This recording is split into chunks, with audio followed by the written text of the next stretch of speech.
2023년도 총회 부서인 교회 동방성장위원회라는 조직이 있습니다. 이 조직이 하는 일은 우리 교회가 어떻게 성장할까, 특히 약한 교회, 미자립 교회, 어려운 교회를 살펴보면서 어떻게든지 살려내는 작업들을 하는 거예요.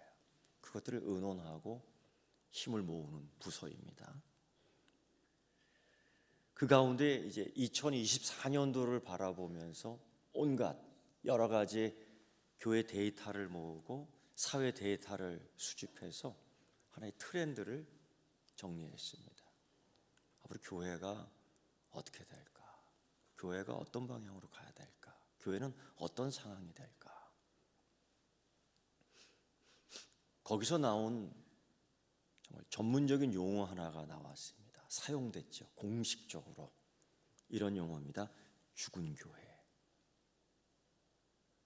상당히 충격을 받았어요. 죽은 교회라고?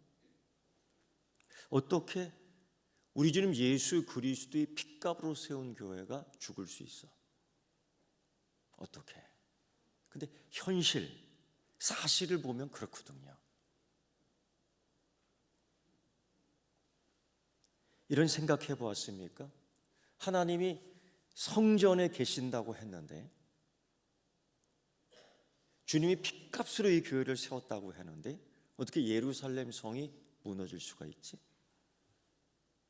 누누이 400년 동안 너희가 하나님의 자녀라고, 아니 아브라함 시대부터 더 많이 하나님의 자녀라고 복 주겠다고 했는데 우리는 왜 이렇게 붙들려 가는 거지? 왜 붙들려 가는 거지?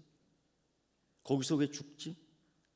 왜 많은 사람들이 지금도 아니 힘이 있다고 약한 나라를 침략해서 남의 땅을 빼앗아 먹는 거예요?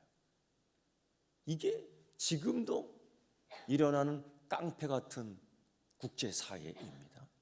이럴 때 하나님은 왜 이 우주를 만물을 통치하신다 그러는데 왜 저것들을 가만히 냅두시지?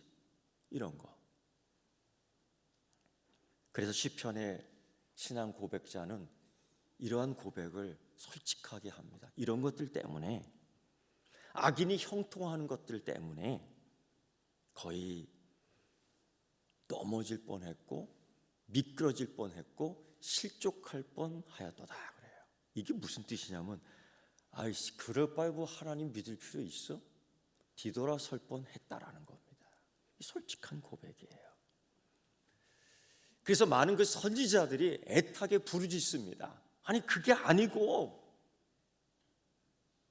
우리를 구원할, 우리를 치료하시는, 우리를 자유롭게 하실 수 있는, 우리를 해방시킬 수 있는 메시아가 오십니다. 이걸 그냥 외쳤던 선지자가 이사야 선지자예요.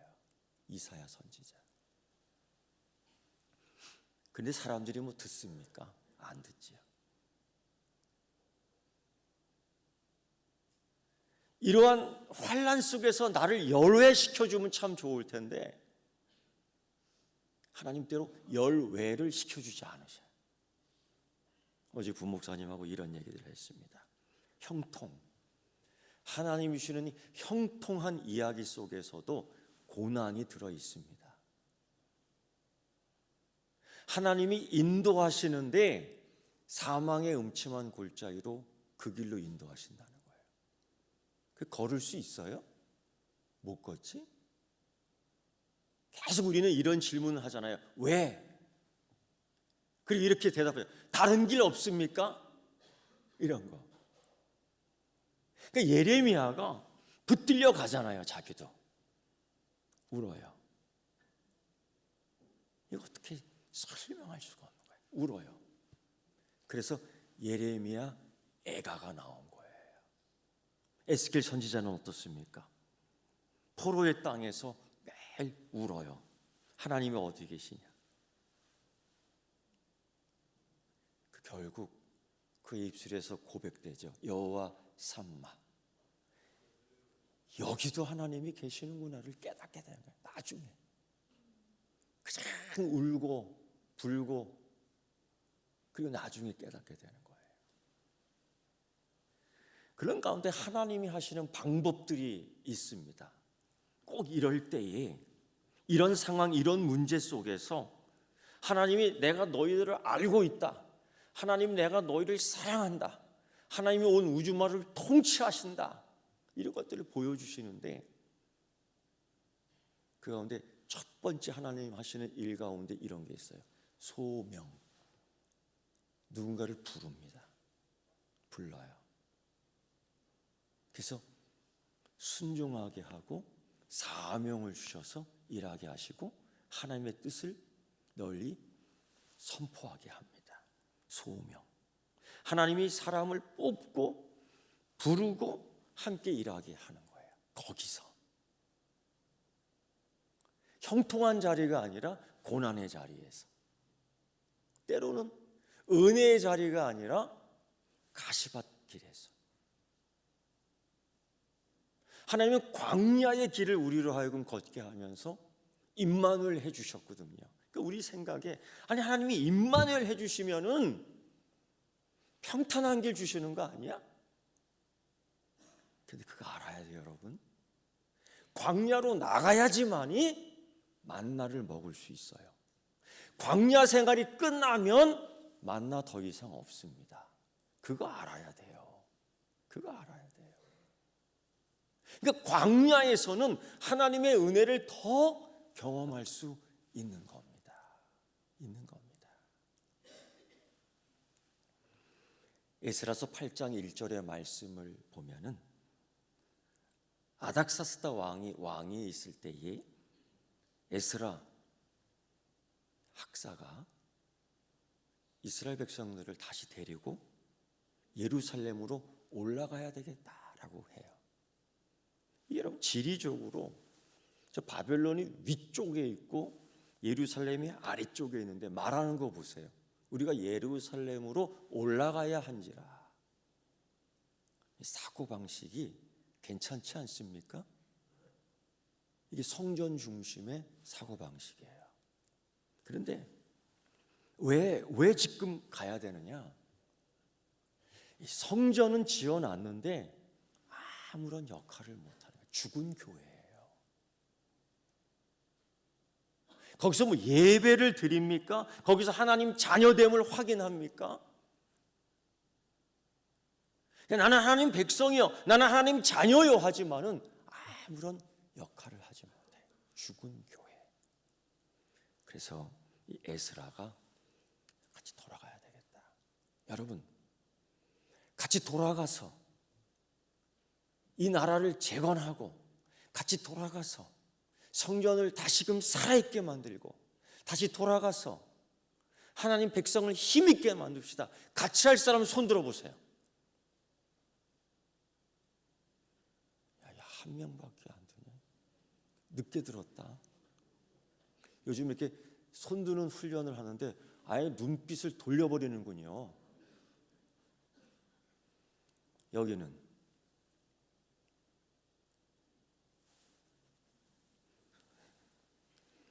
여러분 그때나 지금이나 똑같아요. 1775명밖에 안 가요.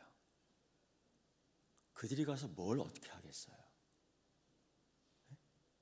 그래서 이 에스라 학사는 제사장 그룹들을 다 부릅니다. 헌신할 수 있는, 하루 두 끼 먹고 견딜 수 있는 사람들을 부르는 거예요. 이들을 부릅니다. 근데 여러분 1775명밖에 안 가요. 그 부르심 소명에 다 두 손을 감추고 있었던 겁니다. 사명, 택도 없어요. 거기까지 가려면 아주 멀었어요. 소명이 사명의 선까지 이어져야 돼요. 이게 일치가 돼야 되는 거예요. 이걸 일치하기 위해서는 이 소명과 사명 사이에 반드시 순종이 있어야 되는 거예요. 이런 게 없는 거야. 이런 게. 결국 1775명. 하나님의 음성에 대답한 사람, 하나님의 계획에 아멘한 사람, 하나님의 은혜에 감사할 수 있는 소명에 손들 수 있는 사람, 그리고 순종하여 사명까지 갈 수 있는, 아직 사명은 아니지만 1775명, 많지 않아요. 많지 않더라고요. 사무엘상 3장의 말씀을 보면은 하나님이 직접 사무엘을 부릅니다. 사무엘아, 사무엘아. 하나님의 부르심이 있었습니다. 이 사무엘 상장의 이야기는 아이에서 선지자로 자라는 사무엘의 이야기가 나와요.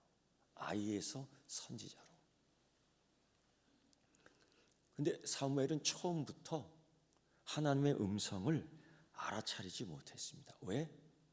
지금까지 사람의 소리만 계속 들었기 때문에.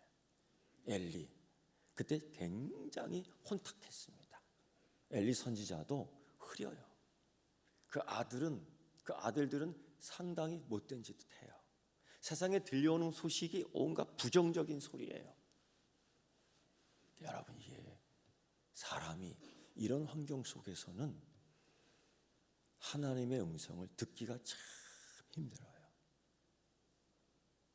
그때에 하나님이 시간, 공간 이용해서 사무엘을 부르는데, 남들 다 잘 때, 남들 다 잠자고 자리에 들어갈 때에, 사무엘만 홀로 있을 때에 얼마나 그 자리가 외롭겠어요. 사무엘의 자리가. 잠을 잘 때 엄마 젖을 만지고 자도 위로받을까 말까 하는 그때 혼자 잠을 자야 되는 거예요.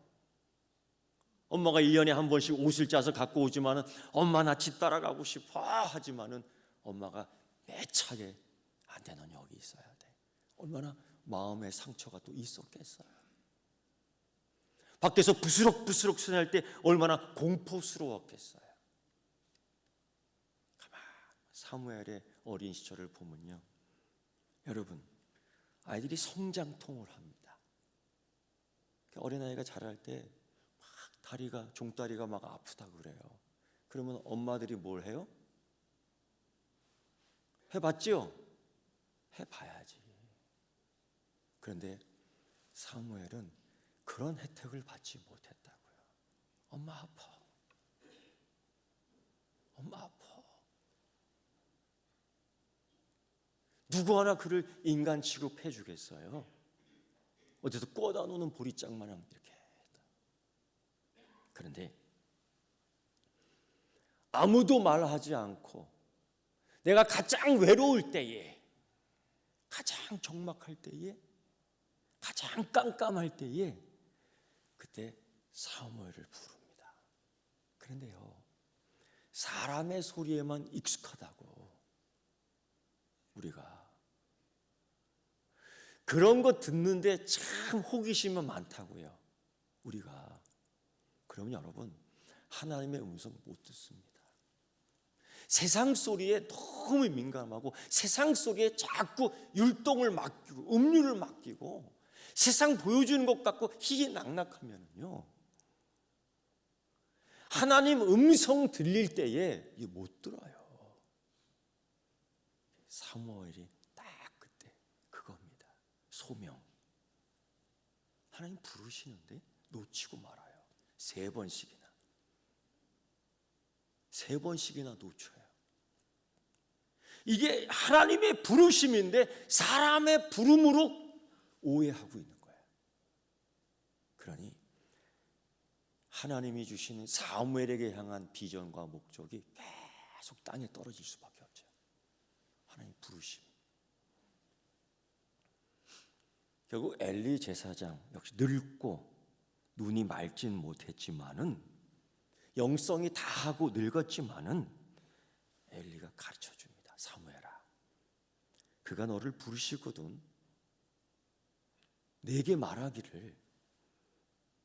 말하기를 여호와의 말씀하옵소서 주의 종이 듣겠나이다. 이 굉장히 유명한 여호와의 말씀하옵소서 주의 종이 듣겠나이다. 이거 가르쳐 주신 거예요. 여러분, 이 소명 가운데, 이 소명이요, 이 사명까지 이어지는데 순종도 있어야 되고요, 배움도 있어야 돼요. 이거 없이 내가 뭐 좀 한번 해보겠다, 완전히 모래 위에 집을 짓는 겁니다. 사무엘이 이 과정을 다 겪어요.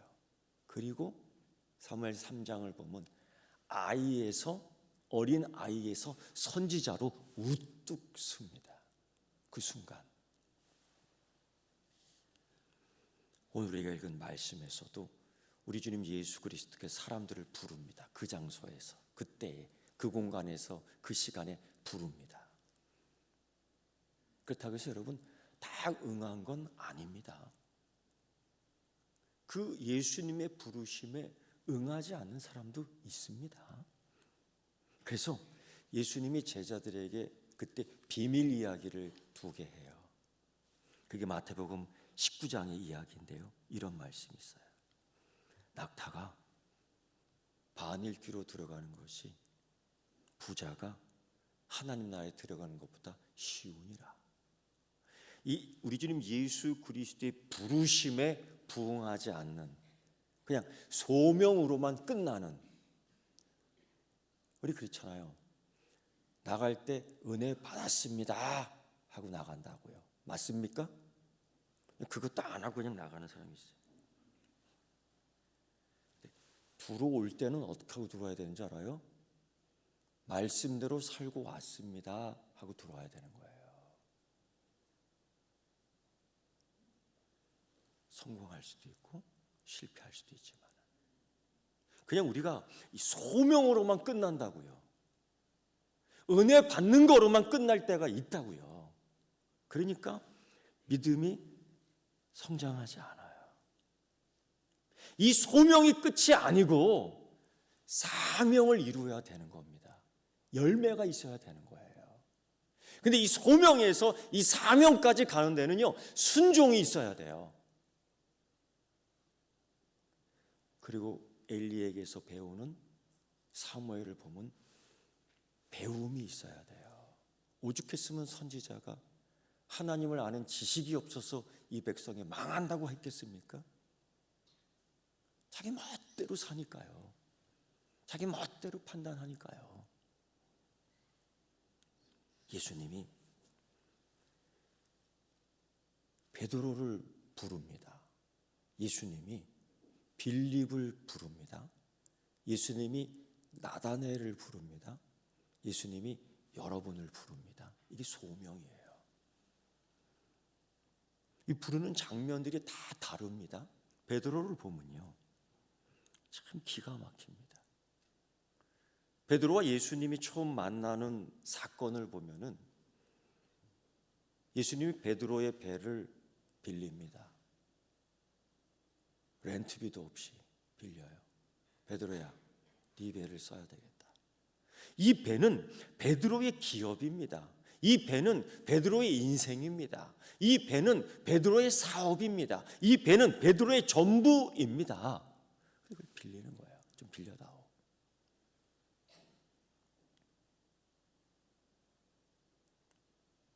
집사님, 빌려줄 수 있습니까, 집사님?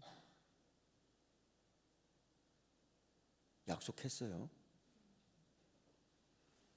권사님, 빌려줄 수 있습니까? 다들 어떻게 자연스럽지가 않은 것 같아요. 근데요, 베드로가 그걸 빌려줘요. 이 소명의 자리에서 그걸 순종하더라고. 뭐를 갖고, 어떤 기준을 갖고 그랬는지는 모르겠어요. 근데 이 소명이 또 다른 면에서 또 한 번 나타납니다. 이게 한 번으로 끝나지 않더라고요. 사무엘이 못 듣잖아요. 어리석죠. 성전에서만 계속 살았지만은 정말 하나님의 음성을 들어보지 못한 아마추어예요. 교회에서만 살았다고 하지만은 하나님의 은혜가 뭔지 몰라요. 신앙생활 60년 모태신앙이라고 자랑하지만은 없어. 사무엘과 같아요. 그렇다고 해서 못 듣는 사무엘이니까 하나님이 권투었습니까? 아니에요. 계속 불렀습니다. 사무엘아. 우리가 하나님 뜻대로 살지 못할 때가 많지만은 그렇다고 해서 하나님은 우리를 내 자녀 아니라고 버리십니까? 아니에요. 하나님의 사랑이 그런 사랑 아닙니다. 제가 예전에 그런 얘기했죠. 커피 탈 때 다 타주라고. 기억납니까? 우리 생각에는 꼭 그래요. 말 잘 듣는 사람만 커피 타죠. 말 안 듣는 사람도 커피 타준다고요. 하나님은요, 듣지 못하는 사람에게도 계속 불러요. 그래서 아이에서 선지자로 성장시킵니다. 이게 하나님의 사랑이에요. 이게 하나님의 사랑이에요. 베드로가요, 그 갈릴리 앞바다에서 뼈가 굳은 사람입니다. 그의 수산업 기업은 대단합니다. 그의 물고기 잡이는 실패한 적이 없습니다. 거의. 그런데 그날따라 실패해요. 완전히 베드로의 어부 실력이 드러났어요. 이 사람도 실수할 수 있고 실패할 때가 있구나. 얼마나 수치스럽겠어요. 그리고 어구를 정리하고 이제 들어가 쉬어야 되는데, 그때 예수님이, 그 배를 빌리셨던 예수님이 또 베드로를 부릅니다. 베드로야. 이때는 소명의 자리를 다른 곳으로 옮기는데 이렇게, 저 깊은 곳으로 가서 그물을 던져라. 자기가 알고 있었던 그 시간, 자기가 알고 있었던 그 공간, 전혀 다른 소명의 자리를 주는데, 베드로가 뭐라 그런지 아세요? 밤새도록 그물질하여 한 마리도 못 잡았지만은 여기서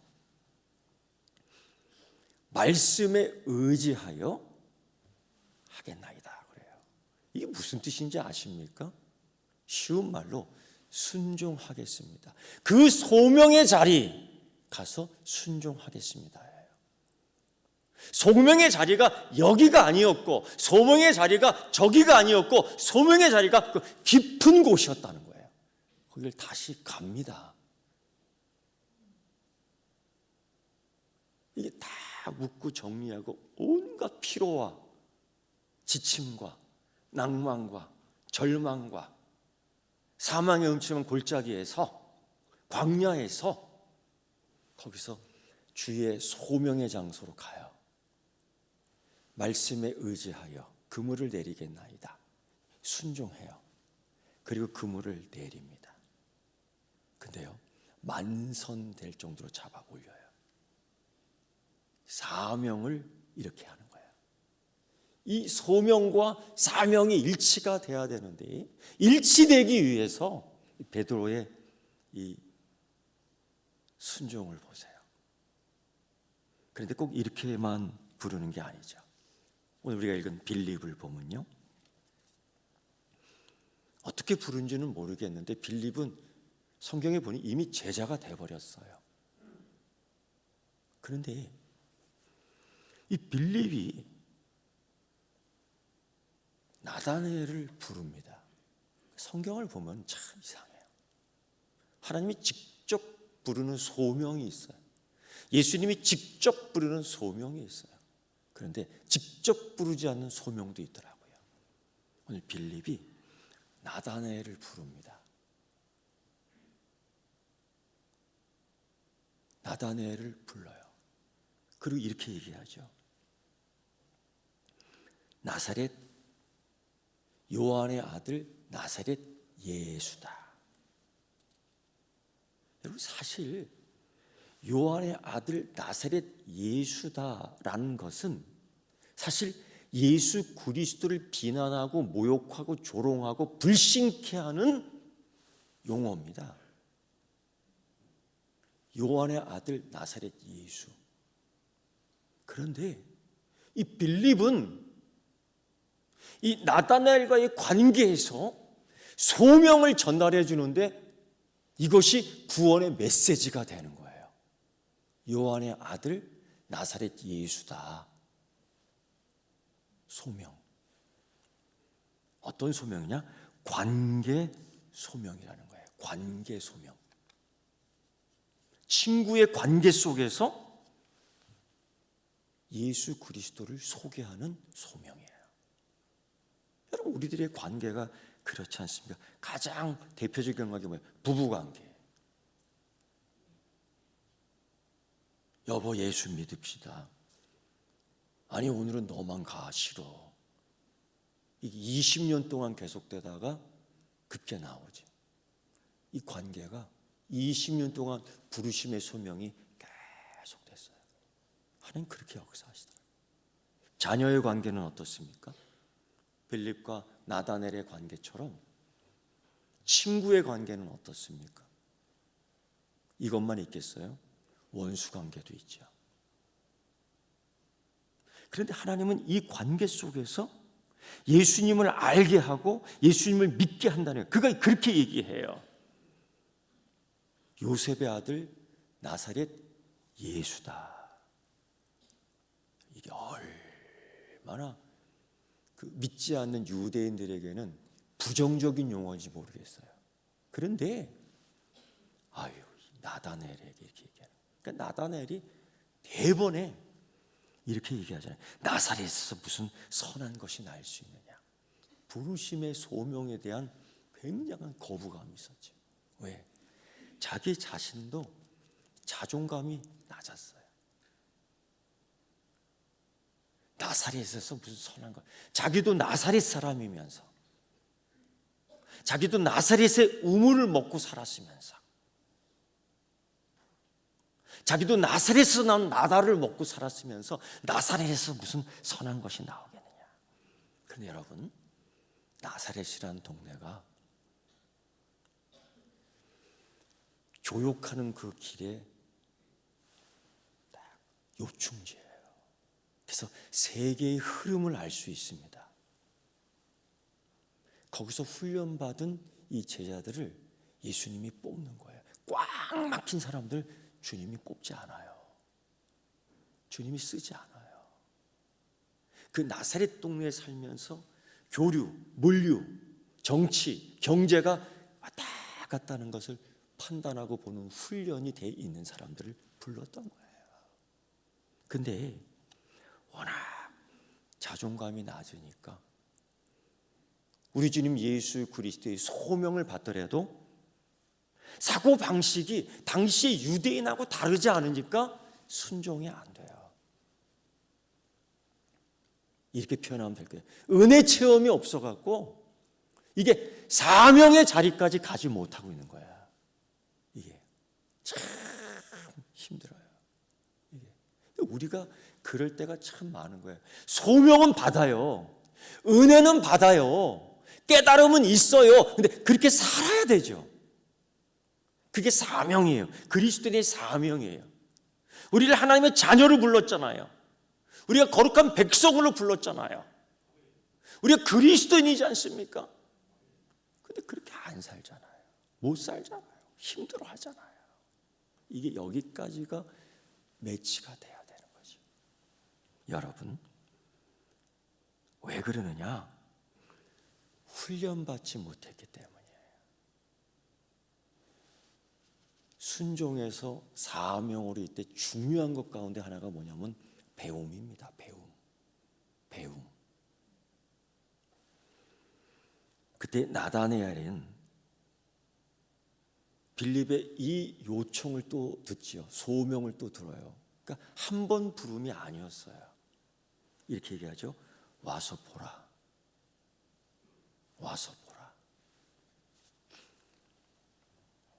이때의 세 번째 예수님의 소명의 말씀이 나다나엘에게 딱 전달된 거예요. 그게 뭐냐? 예수님이 나다나엘에게서 이렇게 얘기해요. 나다나엘아, 네가 무화과 나무 아래 있을 때부터 내가 너를 보았다. 근데요, 이 얘기를 딱 듣자마자 나다나엘이 무릎을 딱 꿇고 고백합니다. 당신은 하나님의 아들이시고 당신은 이스라엘의 임금 1호소이다. 아까 소개해 줬거든요. 요한의 아들 나사렛 예수다. 이 소명 때에는 이렇게 부름을 받았는데 이제 순종하며 무릎을 꿇을 때 그의 신앙이 고백이 어떻게 향상됐느냐? 하나님의 아들이시요 당신은 이스라엘의 임금이로소이다라고 높여져요. 바뀌었어요.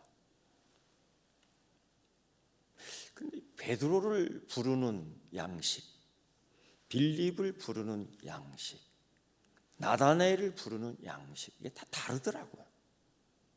우리도 소명의 자리, 소명의 시간, 소명의 위치가 다 달라요. 베드로 사도 바울이 그런 얘기 하잖아요. 어떤 사람은 사도로, 어떤 사람은 선지자로, 어떤 사람은 복음 전하는 자로, 어떤 사람은 목사와 교사로 삼으셨다. 부름이 달라. 그러니까 우리가요, 신앙생활 하면서 한 교회에서 믿음 생활할 때 자꾸 일원화하지 말라. 다 은사가 달라요. 부르심의 장소가 달라요. 그게 틀린 게 아니거든. 일원화하지 말아라. 참 중요한 영적 성장의 원리입니다. 빌립, 나다나엘, 안드레, 베드로, 사무엘, 사도 바울은요 다 달라요. 여러분, 우리 역시 하나님의 부르심을 받은 자입니다. 어떤 사람은 아직 그 부르심에 응답을 못했어요. 안 들려. 어떤 사람은 들었어. 그래서 여기까지 가는 중이야. 어떤 사람은 듣고 이제 이 단계에 와 있어요. 다 달라요.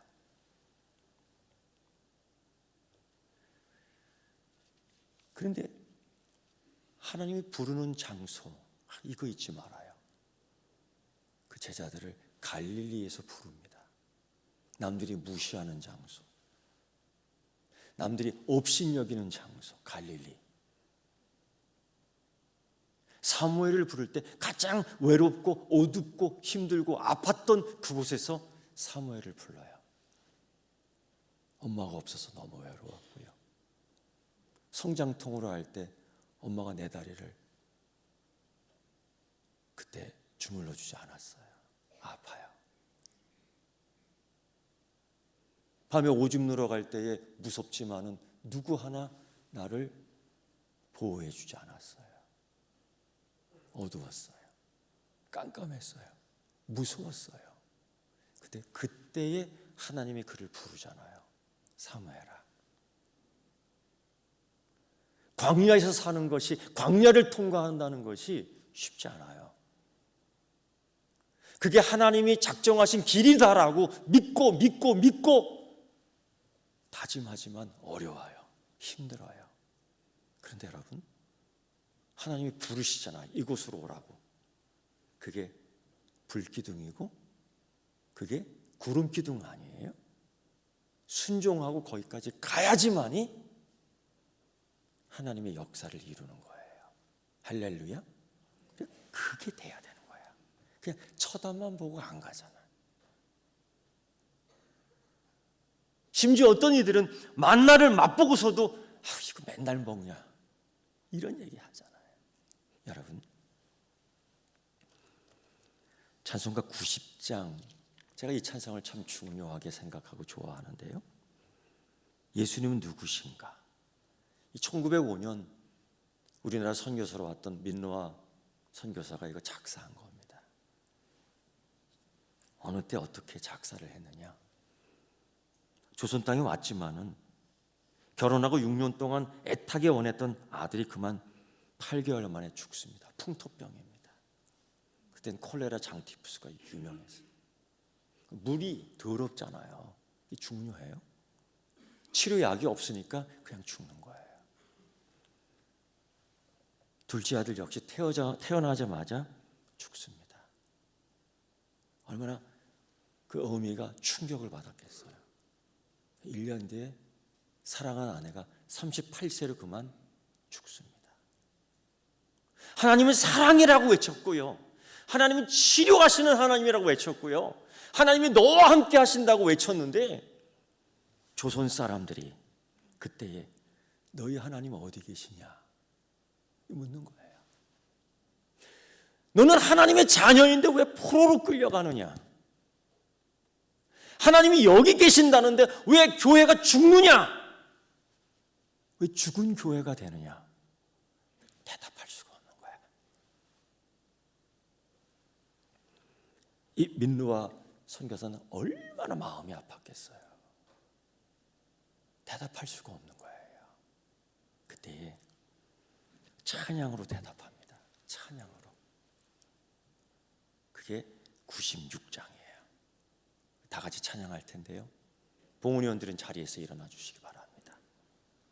우리 찬양하며 이 신앙 고백 다시 하면서 하나님의 소명의 순종, 배움, 사명까지 이어지기를 바랍니다.